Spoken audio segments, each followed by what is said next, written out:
नमस्कार दोस्तों, जय हिंद। मैं विवेक सिंह ठाकुर।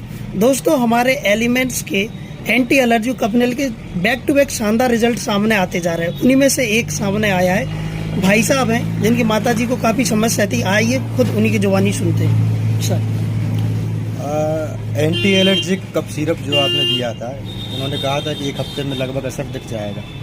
उसमें खांसी और स्किन संबंधी जो एलर्जिक समस्या थी माता राम को, तो ऐसा लग रहा था जैसे आयुष मंत्रालय ने वो जो प्रोडक्ट है माँ के लिए बनाया है। तो मैंने 3 से 4 दिन बाद माता राम से पूछा तो उन्होंने बता दिया कि खांसी में भी आराम है और जो स्किन की एलर्जी वो भी लगभग समाप्त हो गई है। तो 4 दिन में बहुत जल्दी उसने रिजल्ट दिया है। काफ़ी बढ़िया प्रोडक्ट रहा।